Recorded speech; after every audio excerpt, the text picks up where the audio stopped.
Welcome to the Indie Film Hustle Podcast, episode number 360. Hell is empty, and all the devils are here. William Shakespeare. Broadcasting from the back alley in Hollywood, it's the Indie Film Hustle Podcast, where we show you how to survive and thrive as an indie filmmaker in the jungles of the film biz. And here's your host, Alex Ferrari. Welcome, my Indie Film Hustlers, to another scary episode of the Indie Film Hustle Podcast. I am your humble host, Alex Ferrari. Today's show is sponsored by FilmTools.com. Since 1996, Film Tools has been Hollywood's one-stop shop for all things production. No matter what your filmmaking needs, Film Tools has you covered when you need gear for your next shoot. Anytime I need anything really quickly, I go to Film Tools. They always have every single kind of production nugget and thing that I might need, no matter how small or big it is, they definitely have it. And this week, Film Tools is offering the Indie Film Hustle Tribe 5% off all purchases at filmtools.com. Just use the coupon code IFHPOD. That's IFHPOD at the checkout at filmtools.com. The show is also sponsored by my new book, Rise of the Filmtrepreneur: How to Turn Your Independent Film into a Money-Making Business.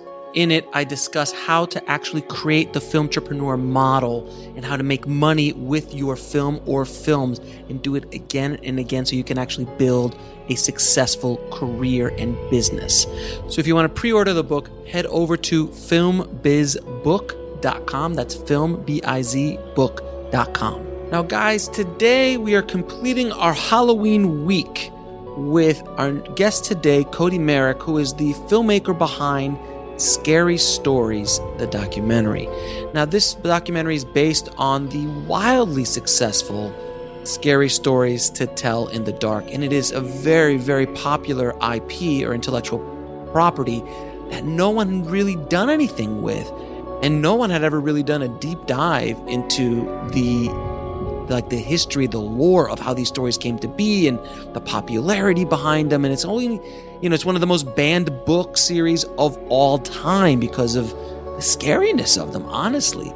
And Cody decided to put a documentary together, and it just so happened that Guillermo del Toro's produced narrative version of that also came out this past summer as well. So the timing was perfect. It was absolutely perfect. And in this episode, we talk about how Cody's selling his film, how he's able to create a product for a niche audience, how he was able to reach that niche audience, get them excited about the project, and his strategy on not only how he made it, but how he's really just getting it out into the world and monetizing that audience and providing value to that audience. So without any further ado, please enjoy my scary conversation with Cody Meirick. I'd like to welcome to the show Cody Meirick, man. Thank you so much for being on the show, brother.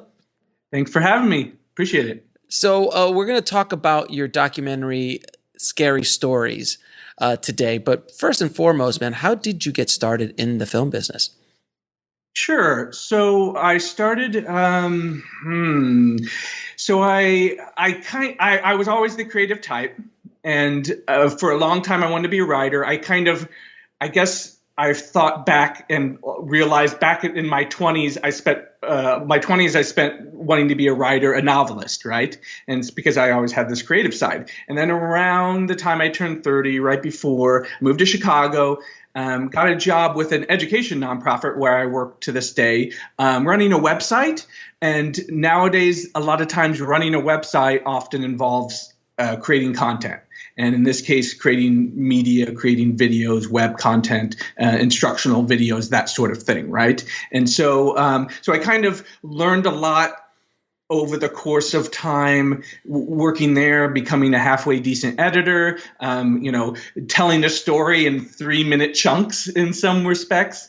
And so I got a certain amount of experience there. And at a certain point, about 5 years ago, I decided, you know what? I have a lot of the tools and the know-how and that sort of thing to do a film, a low-budget film, and it's going back to this kind of creative side. And so I needed and a documentary really made sense. Essentially what I do is make 3-minute documentaries in web form, putting on a website. And so a full-length documentary made a lot of sense. I wanted it to be marketable. I wanted it to make sense. I also wanted it to to make sense for me to do it.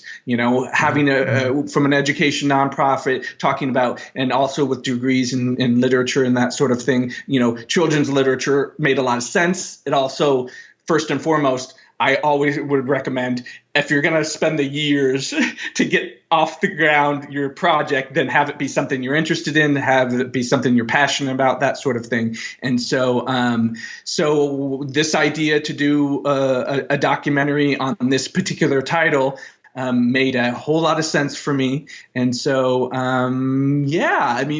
at some point you commit and you say, I'm doing this. It's exactly. Like you've done all these plans and so on and so forth. And but at some point you just like put it out there. Guess what? My name is Cody Meirick, and I'm making this documentary, and it has fits and starts over years, and documentaries definitely can, because you can kind of piece together interviews and other things over time, and so that's what I did. So it was I've been saying 5 years. Most of it happened over the course of 3-ish years, but then you can add on, taking it to some festivals, finally getting distribution, so on and so forth. So the whole process from get-go to beginning was basically 5 years. Nice. 5 years. So that's a long time to be on a project. So I'm assuming you're not doing this 24 hours a day, 7 days a week. I'm assuming you have your this is a side hustle at this point. No. I mean, the job I said I got about 10 years ago here in Chicago, still there. Okay. It's developed. The website has really grown, and I've helped it to grow, and we've taken it in different directions. But I'm still doing that to this day. Yeah. Very cool. Now you made a documentary based on the very, very popular Scary Stories franchise, which is almost it's like a Goosebumps. I think they're only behind Goosebumps as far as sales are concerned, correct?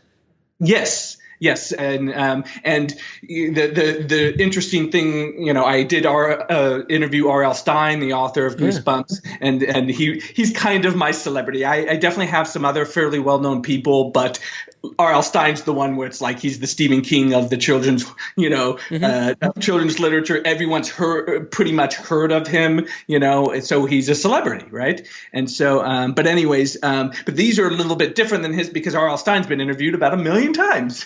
Right. and it's a different interview when you're interviewing someone who's been interviewed 1 million times. These books, the author passed away a long time ago, and the illustrator is at this point famously known for not doing interviews. And so there was kind of a hole there that, like, okay, a documentary that kind of gets under the hood and learns a bit about these books and how they came to be, and how it's kind of a fandom, and that's what's great for a documentary, is that, there's people that are very passionate about this title, whatever it may be.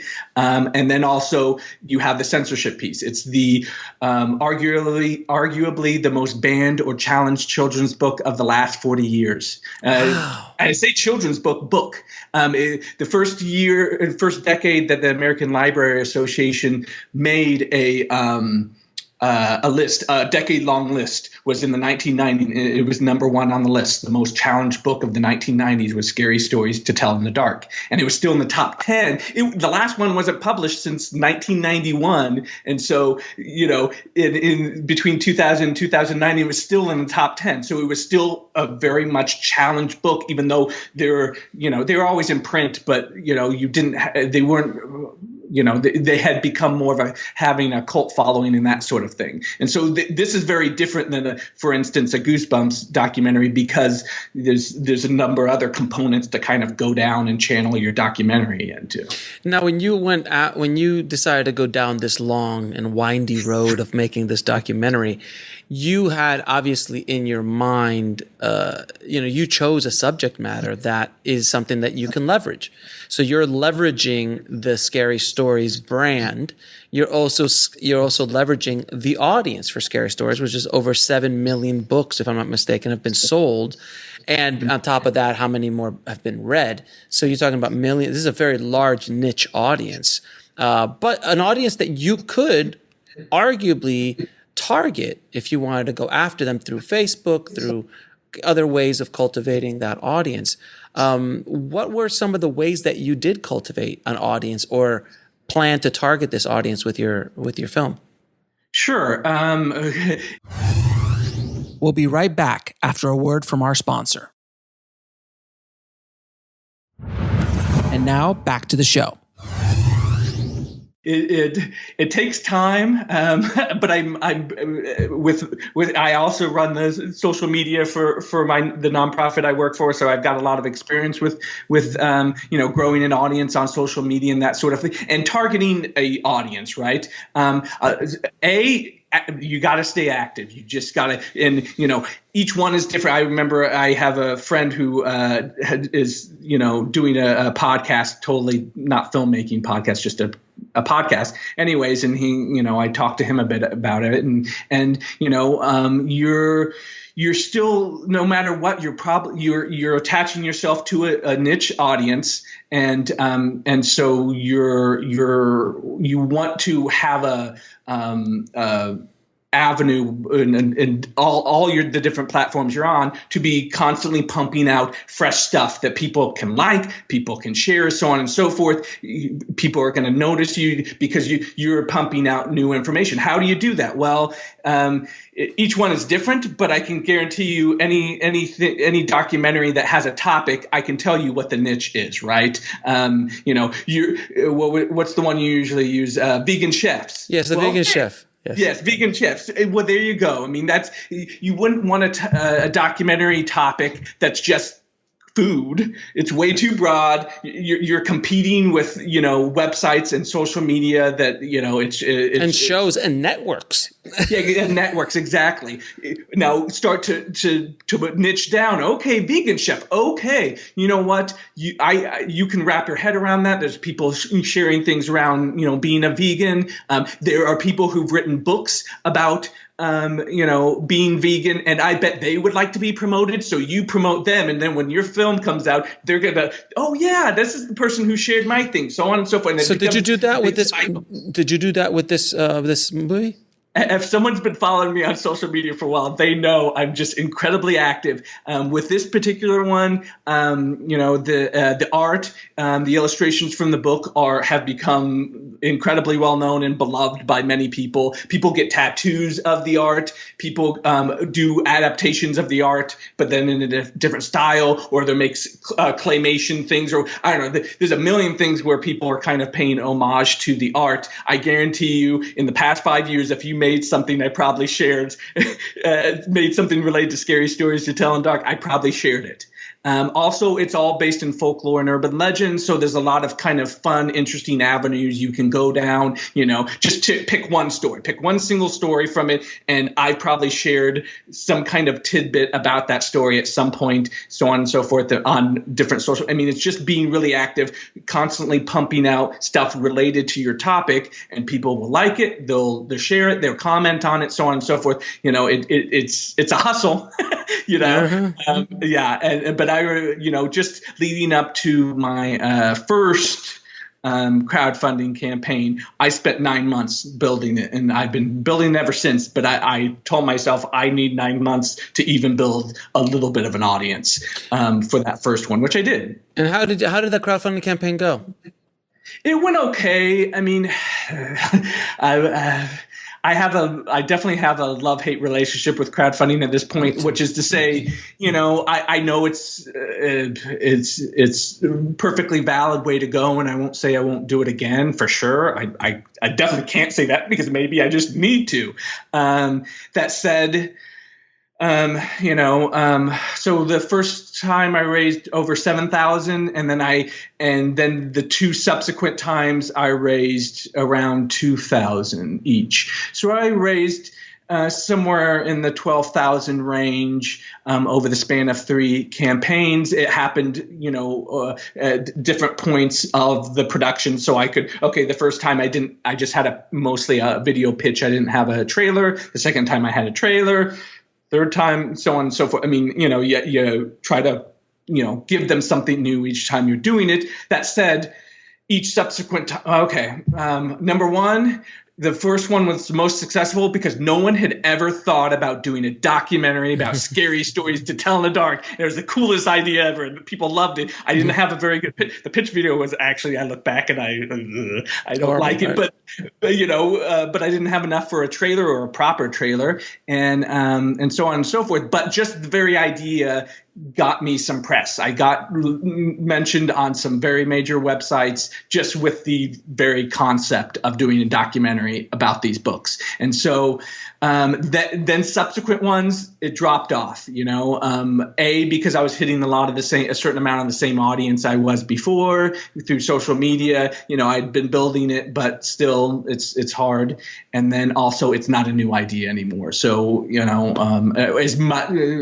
people are still discovering it, so you can get some traction there, but it's definitely hard to get new press if I've heard of that. I don't know if it'll ever get done. So it's hard to see. That was my experience. That's not to say everyone has that same experience, but that was mine. And so it's tough. That said, could I have done this without crowdfunding? No, probably not. I mean, this is the end budget, I estimate, being around $35,000, and that was paid for in various ways. And that $12,000 was a big chunk. Sure.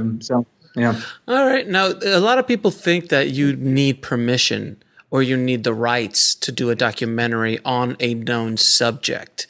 I know the answer to be no, for the most part, depending on what you do with it. So can you talk? I'm sure this has come up. Were you contacted by the CBS Film people who are the producers of the new Guillermo del Toro produced narrative feature film version of this? So early on, here's my advice, right? That if you can do, you absolutely want to do, and that is getting access. Now, getting access in a lot of ways is part of what's going to sell the documentary in the long run, but then also getting that access allows you to get out of various legal ramifications if you're getting that access. By access, I mean, for instance, in my case, the family of the author of the books reached out to me after that first crowdfunding campaign. They loved the idea of the censorshiping. I mean, I'm sure they liked the idea of celebrating these books in a documentary form and that sort of thing. But also, the fact that I was really putting the censorship component up front and a big part of what the documentary was going to be about. They liked that. They loved it. And so they supported it. So that right there was a big thing right there. Stamp of approval. It was like a stamp of approval. Yes, and they were a little bit of a liaison to some degree with the CBS Film folks. Yes, they heard about it along the way. Of course, this all happened over years, but they heard about it. Main thing, and they didn't have to tell me this, but I was told indirectly, was just make sure you're not adapting any of the stories. Well, of course not. I know that. I know I can't do that, and it's a documentary. So, now the illustrations, that's a different thing altogether. Right. Yes. So, So again, the illustrator has been known for many years. It does not engage, whether it's interviews or anything else. Now, and I can see all over the internet that people are, not only replicating his art and they're putting on shirts and selling them, they're making money on his illustrations. And after tons of research and numerous years, I knew he doesn't seem to be lawyering up and that sort of thing. So there was that. That said,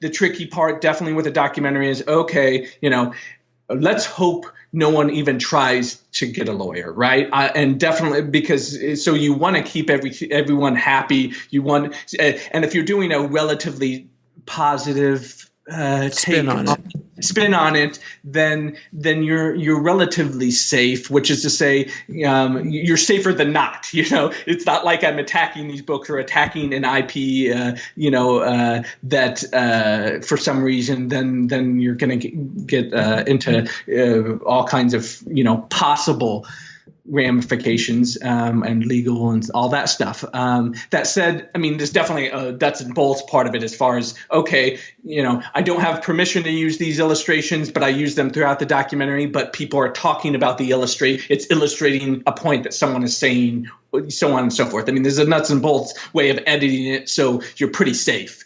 That said, you're still going to end up giving it to a lawyer at the end and saying, here, watch the whole thing. How much risk am I taking on?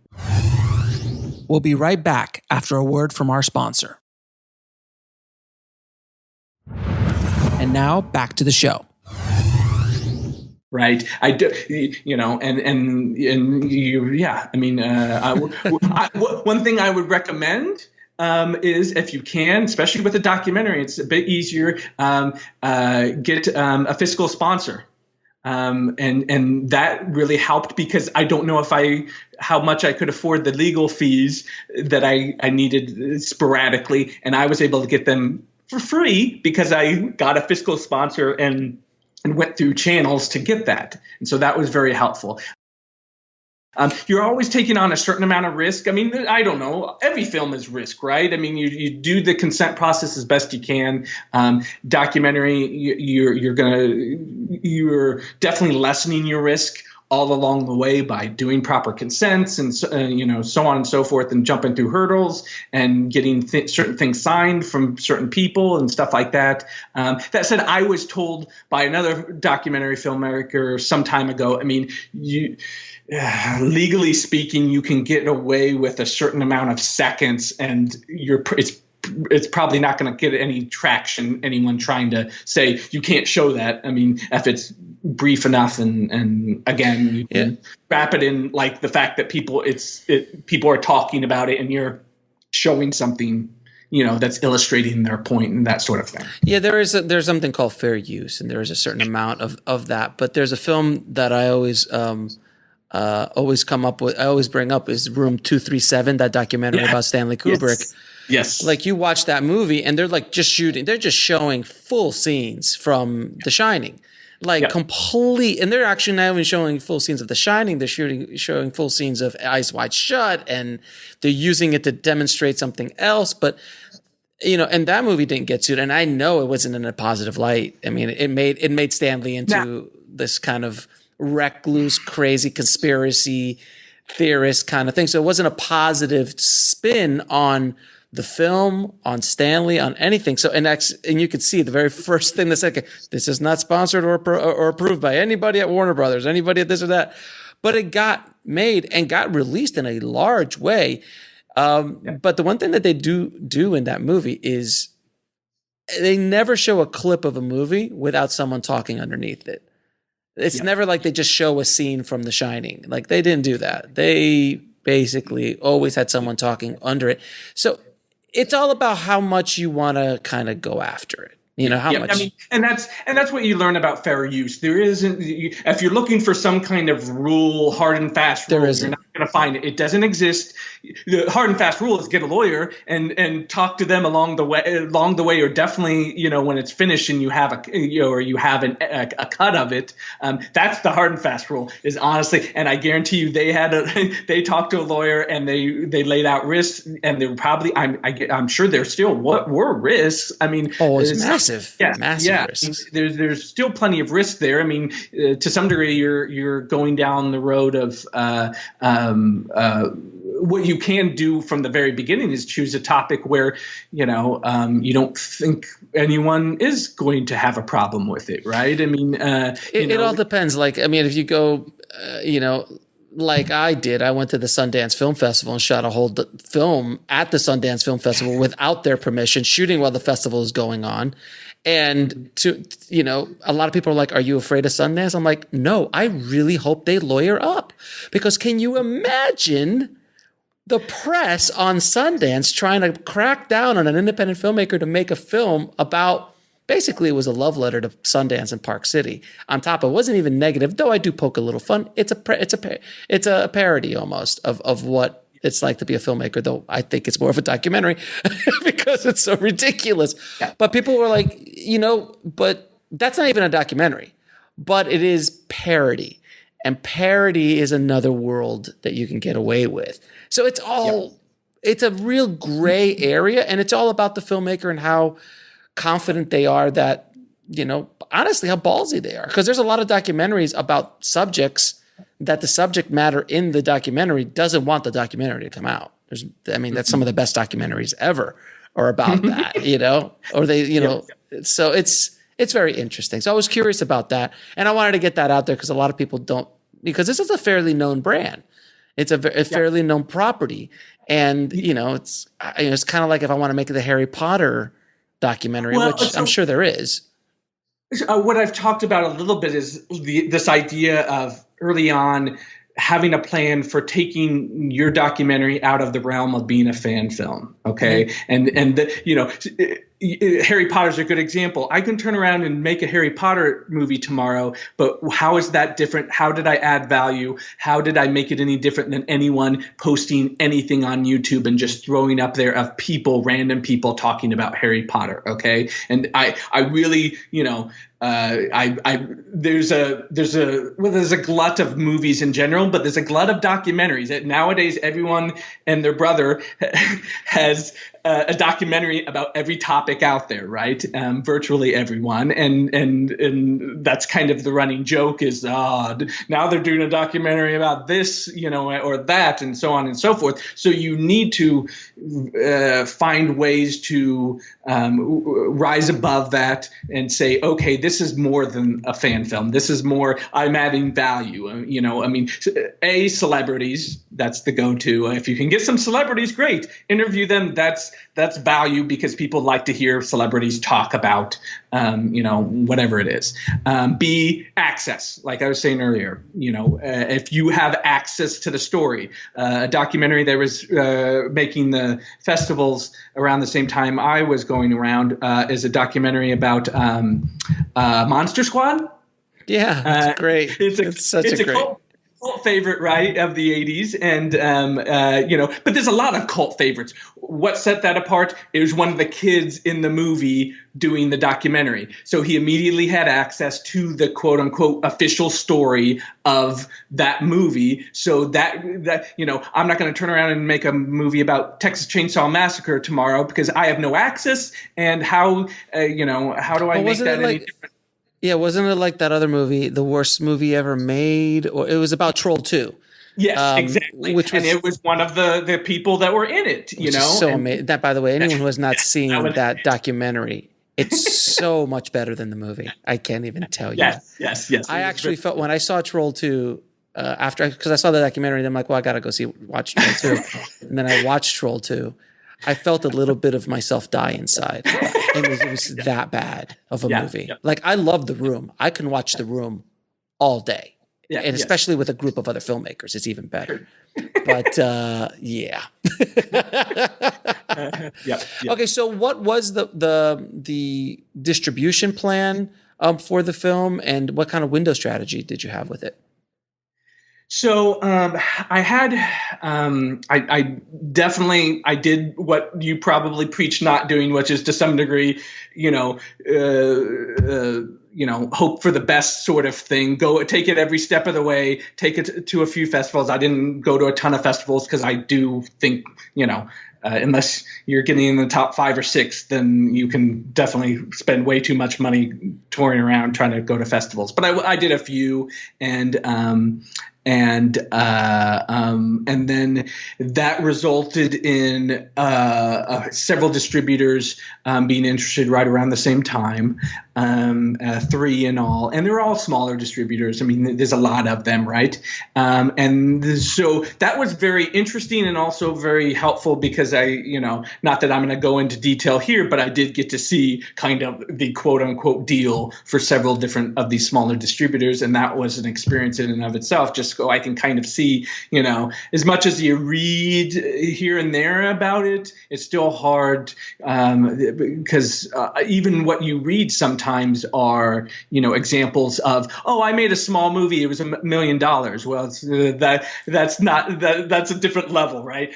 I want to read about the people who made their, film for, in the 30, 40, 50, 100 grand. Yeah, exactly. Yeah. And so you didn't make it for 5,000. So you do need to make money, and you have a little bit of debt, or you maybe are paying people on the back end a little bit here and there and so on. So you need to make a certain amount of money. That said, you don't need to make $1 million or $500,000 or anything like that. So anyways, so that was a useful experience for sure, kind of seeing the different distributors. We'll be right back after a word from our sponsor. And now back to the show.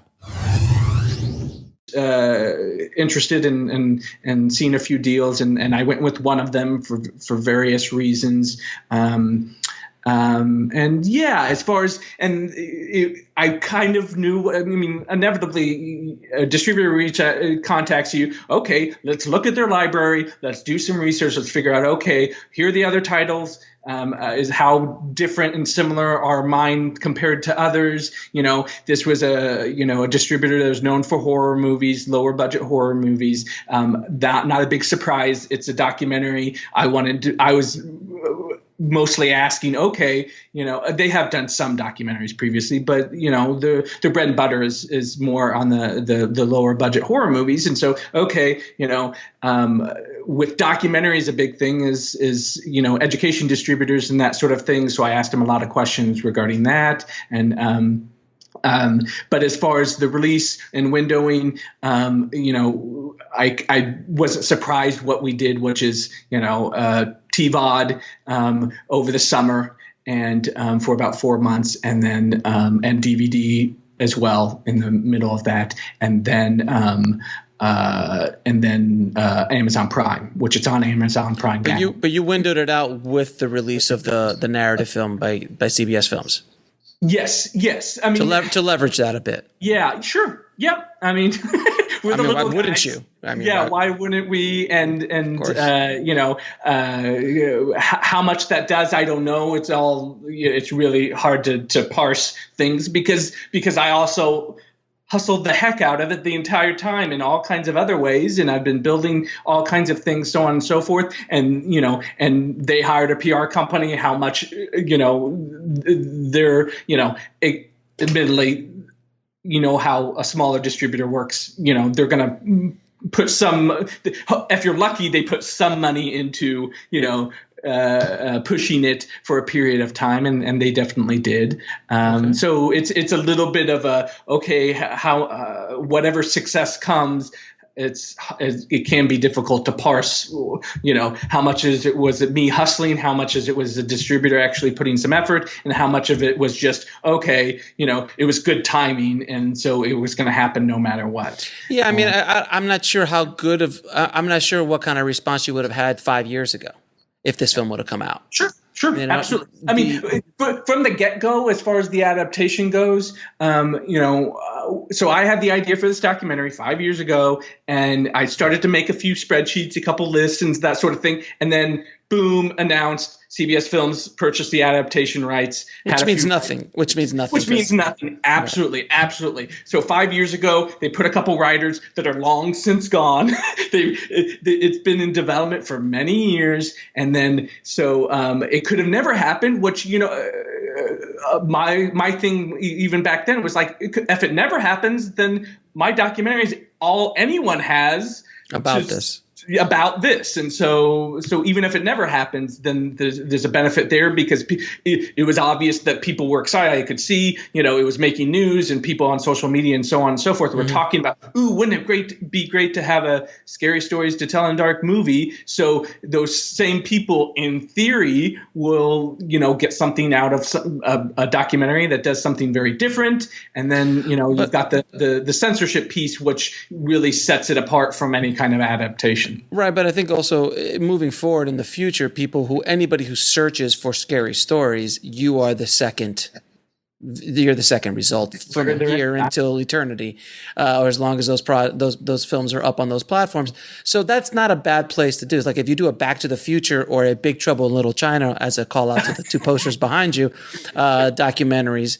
Anytime someone searches for those movies, that documentary pops up right next to it. That's a good thing. That's a really good thing, and easy marketing. It is anytime you could attach yourself to a popular brand and or franchise in one way, shape, or form. Documentary being the easiest way to do it without getting sued is a really good way of going about it. Now, you also talked a little bit. I was just going to say. I mean, one thing I'd also recommend. I mean, if you can, and not all documentaries do this, but if you can, attach some kind of cause behind it. I have, these are the most banned books of the last 40 years, that sort of thing. Anytime, like if there's if it's a movie, okay, was it a black filmmaker? Was it a woman filmmaker? Was it back when there weren't many of those, or was it this? I mean, I don't know. This each one could be is 1,000 things. Yeah.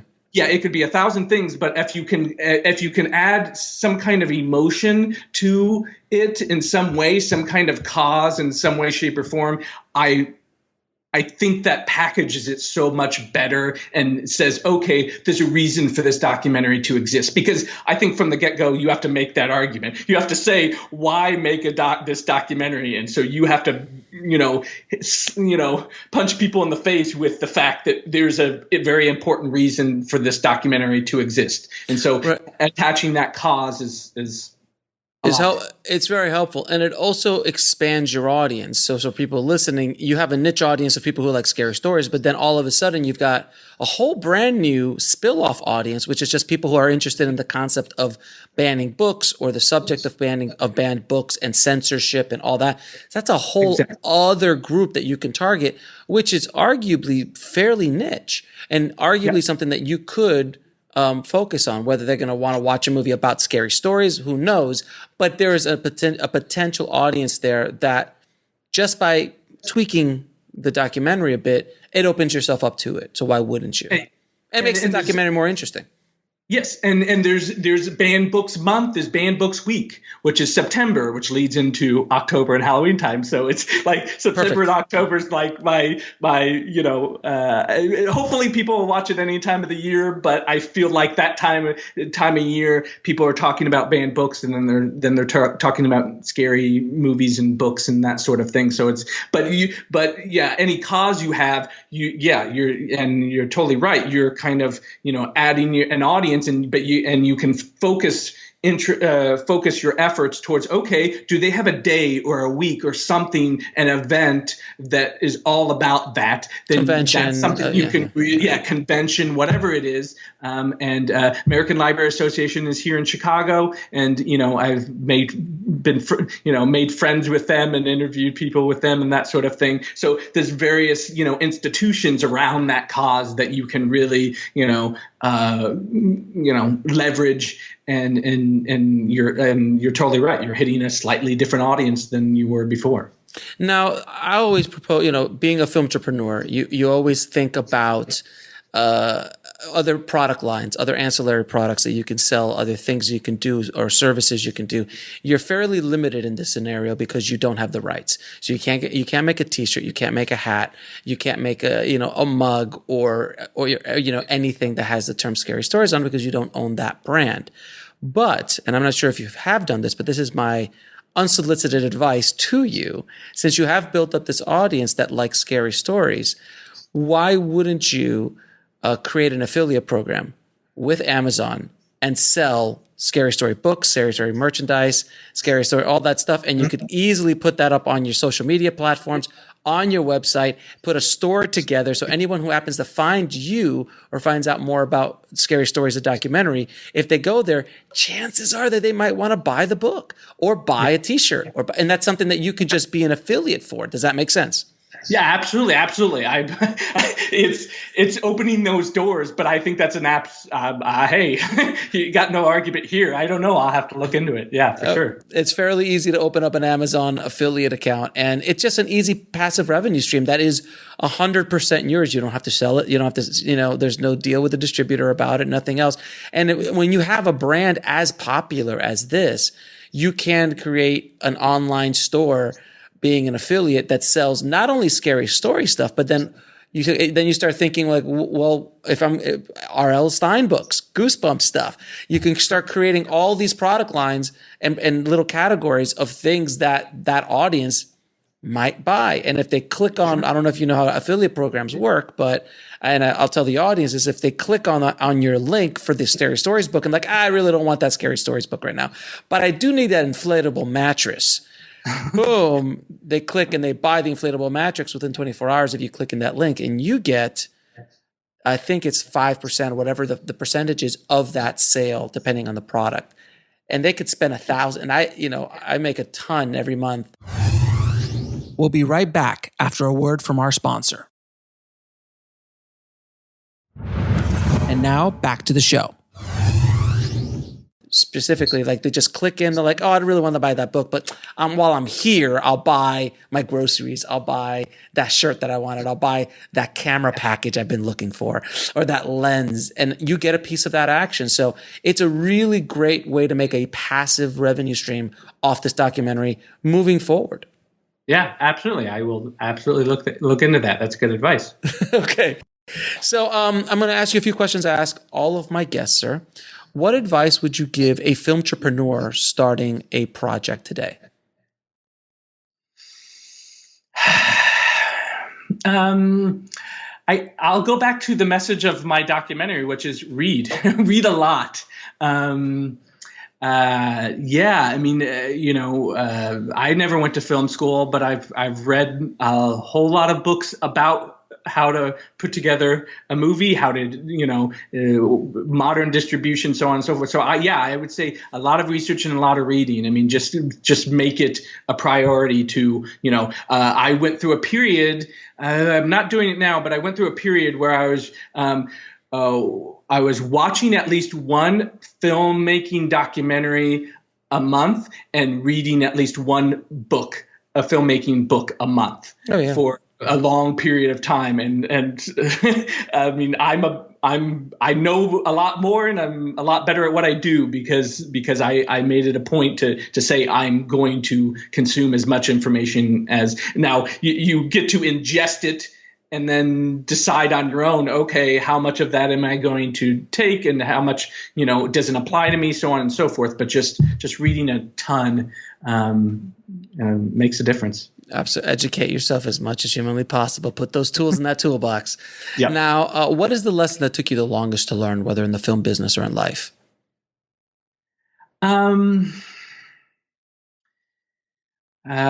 would say that it is a hustle and it's an ongoing hustle. And so I've gotten in a certain mentality sometimes, and I think we're all guilty of it, of planning like crazy and getting everything prepared. It's like, building a plane because you're about to go off a cliff and you think, okay, I'm going to go off that cliff. It's just going to fly and sail and the job is done and voila. I mean, I feel a little bit like I did that in my first crowdfunding campaign where it's like, I put so much into that. And I read so many people say it's just, it's like a second job for an entire 6 weeks or month or whatever you do it. You are going to hustle, incredibly hard for that period. But if you do, you will hit your goal. Well, I didn't hit my goal, but I accomplished a certain amount and that sort of thing. But anyways, you put all this information or all this planning into something, and you think it's just going to coast along after that. And that's not how life works, and that's not how filmmaking works. It's a constant hustle. The film's never done. Mm-hmm. But the nice thing, I think, so it took. I definitely took some time to learn that, but also on top of that, the positive thing, the nice thing about being an independent filmmaker is that, at least for me, if you're in the producing, directing, writing type situation, your movie can define you more than all the other things that you might put energy towards. Like, you will always be attached to that piece of art, whatever it is. And so, I mean, I really like that. I like, at one point I wanted to be a novelist, but it was a similar thing where it's like you put it out there in the world, and that's part of what defines you. And if you, hopefully you really liked it, then it's always out there, but like I said, it's never done. And you're always looking towards the next project, and you're also always looking at the last project to see, okay, got it. How is it doing, And now, 3 of your favorite films of all time.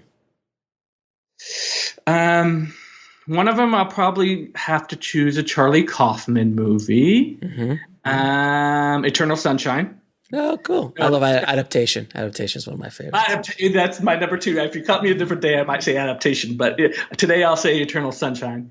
I'll probably go with, it's a little cliche, but I'll say Shawshank Redemption. Well, if you've listened to the show, you know that's obviously the greatest movie of all time. Yeah, but it's almost cliche because if you don't love that movie, you're dead inside, and I can't speak to you. I mean, It's obviously. Yes. And then the third, I will go with What Dreams May Come. I love that film. Yes, I mean, it's depressing as all heck, but nowadays even more so.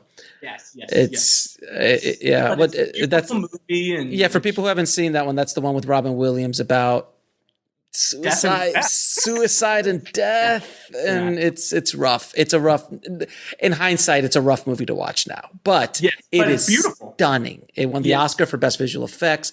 It was basically like a Renaissance painting.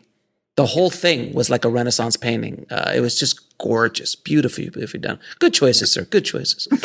Now, where can people find you and find the documentary and find more about everything? So you can definitely find me website and social media is mostly Scary Stories Doc. Mm-hmm. And so you can definitely find me there. Giant Thumb Studios. You can find the website, that separate website. And as far as the documentary, it's on Amazon Prime right now, and it's on all the major VOD. It's on DVD. So you can definitely Google Scary Stories to Tell in Dark documentary. It's all over. You'll find reviews. You'll find all kinds of stuff. So it'll be the first thing you find. Little competition when there's no other one. So that's a good thing too. You are in as what I like to call the blue ocean, where there is not a lot of blood in the water. So very good, my friend. Thank you so much for coming on the show, brother. I really appreciate it. Thanks for having me. It's fun. I want to thank Cody for coming on the show and sharing his experience with the tribe today. Thank you so much, Cody. If you want to see this documentary or get links to anything else we talked about in this episode, please head over to the show notes at indiefilmhustle.com/360. And if you guys are listening to this on Halloween, please have a safe and fun Halloween. Go out there, get some candy. Don't get too crazy. If you have kids, enjoy it. The time goes very, very fast. My girls are growing up way too fast, but I'm enjoying every Halloween while they're still excited to go out. So thank you guys for listening. And I have a lot of stuff coming out. The book is going to be hopefully out. I don't think it's going to be out in November 7th because we just got into the graphic designer, to put the book together as far as the cover and designing the interior of the book and all that kind of good stuff. So we might be a few weeks late, but it's going to be either by the end of this month for sure of November or early December, because I want to get it out for the holidays. There's no question. I want to get it out for the holidays because this is going to be the Indie Film Hustle Tribe gift to give to your favorite filmmaker or aspiring filmmaker without question. So if you do want to pre-order, head over to www.filmbizbook.com. And on a side note, guys, if you are interested in reading amazing screenplays, well, I have very good news for you because I have access to the 2020 Oscar contending screenplays that the studios are putting out. So as they keep coming out, I will be updating this link. You can go to indiefilmhustle.com/Joker. Now, the reason I put Joker in is because Joker is one of the screenplays that we have on there right now. So if you want to read Joker, definitely go to indiefilmhustle.com/Joker and download it and read it and learn from it as much as you possibly can. Have a happy Halloween, guys. As always, keep that hustle going. Keep that dream alive. And I'll talk to you soon. Thanks for listening to the Indie Film Hustle podcast at indiefilmhustle.com. That's INDIEFILMHUSTLE.com.